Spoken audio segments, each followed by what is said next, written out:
Sin mapas, guiado por su intuición y la escasa información de algunos nativos, a mediados del siglo XVI, Francisco de Orellana y su grupo navegaron por primera vez el río Amazonas. Orellana, un joven de Trujillo, era pariente lejano de Francisco Pizarro y dominaba el latín. En 1527, Orellana estaba en Centroamérica y más tarde se unió a Francisco Pizarro en la lucha por el control del Cuzco. Después, fue nombrado gobernador de la provincia de Culata en Ecuador, donde reconstruyó Guayaquil y participó en el sitio de Puerto Viejo, perdiendo un ojo en la batalla.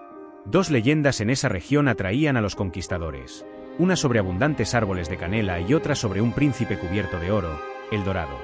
Gonzalo Pizarro lideró una expedición en busca de estos mitos y Orellana se unió, invirtiendo gran parte de su fortuna. Antes de adentrarnos en la increíble historia de Francisco de Orellana y su épica travesía por el Amazonas, no olvides suscribirte al canal, darle like y activar la campanita para no perderte nuestros futuros vídeos.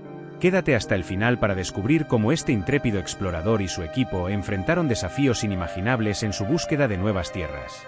¡Comencemos! En febrero de 1541, Orellana llegó a Quito con sus hombres, mientras Gonzalo Pizarro ya había partido con una gran expedición. Orellana decidió seguirlo con 23 hombres. El viaje por los Andes fue peligroso y al descender a la Amazonía, enfrentaron calor y humedad intensos.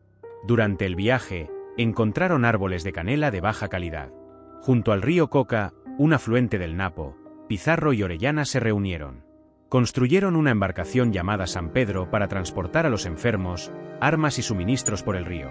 Después de un mes y medio, Francisco de Orellana y su grupo solo habían avanzado unas 50 leguas en la selva. Sin forma de alimentar a las 1000 personas que quedaban, sobrevivían sacrificando animales. A finales de año, Orellana, con 56 hombres, se ofreció a bajar río abajo para buscar provisiones. A inicios de 1542, seguían en el río Napo, con corrientes intensas y casi sin alimentos, hasta que llegaron a un poblado llamado Imaris. Orellana propuso enviar voluntarios para avisar a Gonzalo Pizarro, pero solo 6 hombres se ofrecieron, por lo que continuaron río abajo. Orellana fue elegido líder por consenso y firmaron un documento indicando la imposibilidad de regresar contracorriente. Entre los Imaris, Orellana recopiló información sobre la región y el río. Desconocían que estaban en una cuenca fluvial enorme, con un caudal inimaginable para la época. Tras ver que el bergantín San Pedro estaba en malas condiciones, construyeron otro barco, el bergantín Victoria. En febrero de 1542, desde Leticia, continuaron río abajo. Recorrieron 340 leguas, 200 sin encontrar poblado alguno, subsistiendo de lo que cazaban o pescaban. Algunos pueblos les ofrecieron provisiones, mientras que otros fueron hostiles. En mayo, en las tierras de Machiparo, enfrentaron flechas envenenadas y tuvieron que mantenerse en el centro del río, repeliendo ataques constantes. Según el relato de Gaspar de Carvajal, un fraile dominico que acompañaba la expedición y escribió una crónica detallada, tras dejar las tierras de Machiparo, llegaron al señorío de Oniguayal. Debido a la necesidad extrema de alimentos y a la esquiva conducta de los aborígenes, Orellana ordenó tomar un pequeño poblado estratégicamente situado en una loma. Tras someter a los guerreros, se abastecieron de alimentos durante 3 días, aunque seguían siendo hostigados por los nativos. Continuando río abajo, llegaron al señorío de Omagua, conocido por sus tierras fértiles y grandes poblaciones. Orellana evitó tomar tierra hasta encontrar un poblado seguro, donde además de alimentos, hallaron cerámica de alta calidad. Los habitantes informaron de un poblado lleno de oro y plata, pero Orellana y sus hombres, centrados en llegar al mar, descartaron explorar el posible El Dorado. Después de abastecerse, continuaron descendiendo el Amazonas. Recorrieron más de 100 leguas por Omagua y llegaron a Paguana, donde fueron bien recibidos. En esta parte del río, era imposible divisar la orilla opuesta en algunos puntos. Pasaron por muchos poblados y enfrentaron ataques de nativos, especialmente en un territorio belicoso. El 3 de julio, llegaron a la desembocadura de un río de aguas oscuras, al que Orellana llamó Río Negro. 7 días después, alcanzaron la desembocadura del río Madeira, observando asentamientos con mayor organización social y cultural. A finales de junio, en la desembocadura del río Namundá, fueron atacados. Fray Gaspar de Carvajal perdió un ojo por una flecha. Describió a los atacantes como mujeres guerreras altas y fuertes, quienes vivían en un reino gobernado por la reina Conori, separadas de los hombres, y criaban solo a las niñas para convertirlas en guerreras. Orellana bautizó el río como Amazonas, aunque algunos creen que esta historia fue exagerada por el cronista. Algunos historiadores sugieren, aunque sin consenso, que el nombre Amazonas podría derivar de términos indígenas malinterpretados por los españoles, como Amazona, que supuestamente significa destructor de naves. Tras el enfrentamiento con las mujeres guerreras, Orellana y sus hombres enfrentaron las fuertes corrientes del estuario del Amazonas. Después de 3 días de arduo esfuerzo, el 26 de agosto de 1542, lograron salir a mar abierto. Sin saber con certeza su ubicación, navegaron hacia el norte y, en septiembre, llegaron a la isla de Cubagua, en el Caribe venezolano. Después de unos días de descanso en Nueva Cádiz, la ciudad más importante de Cubagua, Orellana, ansioso por informar a la corte española sobre la nueva ruta fluvial desde Perú al Atlántico, viajó a Santo Domingo y luego a Europa. Durante la travesía, una tormenta obligó a la nave a desembarcar en Portugal, donde despertó la curiosidad del rey Juan III. Algunos autores sugieren que el monarca pudo haberle ofrecido a Orellana liderar una expedición bajo bandera portuguesa. En mayo de 1543, Orellana llegó a Valladolid, donde fue recibido sin el entusiasmo que esperaba. Mientras tanto, Gonzalo Pizarro regresó a Quito en junio de 1542 después de una travesía penosa de 6 meses, con menos de 100 hombres debilitados. Sin tener certeza sobre el destino de Orellana, Pizarro envió una carta al emperador acusándolo de abandono. El Consejo de Indias mostró dudas sobre la viabilidad económica de la ruta descubierta por Orellana y cuestionó la legitimidad de sus acciones.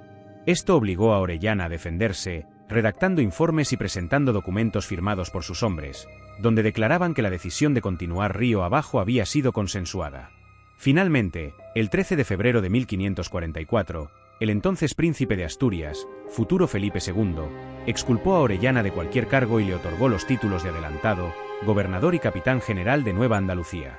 Además, se le concedió una pensión vitalicia y el derecho a una parte de las riquezas de las tierras exploradas, con la obligación de organizar una nueva expedición para fundar al menos 2 ciudades en el Amazonas. La falta de fondos retrasó significativamente la organización de la expedición, enfrentando numerosos contratiempos desde el inicio. Gracias a los aportes económicos de su padrastro, Cosme de Chaves, y otros, Orellana logró reunir lo necesario para financiarla. El 11 de mayo de 1545, partió en secreto de Sanlúcar de Barrameda con 4 naves. La flotilla había sido retenida debido a la presencia de tripulantes no castellanos sin autorización para viajar a América y algunas deudas pendientes de Orellana. A bordo de las naves que partieron al Amazonas viajaban un grupo de colonos, incluyendo a un número indeterminado de mujeres. Entre ellas se encontraba Ana de Ayala, una joven sevillana con quien Francisco de Orellana había contraído matrimonio recientemente. Tras hacer una escala en Santa Cruz de Tenerife, las naves se dirigieron hacia Cabo Verde. Durante la travesía, una de las embarcaciones se perdió debido a las tormentas. En los 2 meses que permanecieron en la colonia portuguesa, cerca de un centenar de tripulantes murió a causa de enfermedades, posiblemente malaria o disentería, y muchos otros decidieron abandonar la expedición. A finales de año, la expedición alcanzó la desembocadura del río Amazonas, aunque antes habían perdido otra nave en la travesía del Atlántico y una más al encallar antes de llegar al estuario. Tras construir una embarcación fluvial, algunos hombres se adentraron en el delta del Amazonas, donde el hambre volvió a acecharles, cobrando la vida de decenas de ellos. En un enfrentamiento con los nativos, varios hombres murieron debido a las flechas envenenadas. Pocos días después, a finales de noviembre de 1546, debilitado por el hambre y las enfermedades, Francisco de Orellana murió en un lugar indeterminado del delta del Amazonas a la edad de 35 años. Algunos autores aseguran que murió acompañado de su esposa, mientras que otros afirman que Ana de Ayala, al igual que muchos otros, estaba resguardada en un lugar seguro. Tras dar la expedición por fracasada, los supervivientes llegaron a la isla Margarita. Más tarde, Ana de Ayala contrajo matrimonio con el capitán Juan de Peñalosa. La pareja reclamó los bienes que Orellana había dejado en Guayaquil y vivieron en Panamá, aunque otros relatos sugieren que se asentaron en Venezuela. Los demás miembros de la expedición se dispersaron por Centroamérica, Perú y Chile. El fracaso de la expedición, que según Ana de Ayala se debió a la falta de apoyo de la corona, provocó que se tardara casi un siglo en retomar la conquista de nuevos territorios en el Amazonas y que durante siglos se minimizara la hazaña de Francisco de Orellana, a quien Alberto Vázquez Figueroa calificó como el más indomable de los hombres y el más desconocido de los héroes. Gracias por acompañarnos en este emocionante recorrido por la vida y hazañas de Francisco de Orellana en el Amazonas. Si te gustó el vídeo, no olvides suscribirte al canal, darle like y activar la campanita para no perderte ninguno de nuestros próximos episodios. Tu apoyo nos ayuda a seguir explorando y compartiendo estas increíbles historias de valentía y descubrimiento. ¡Hasta la próxima!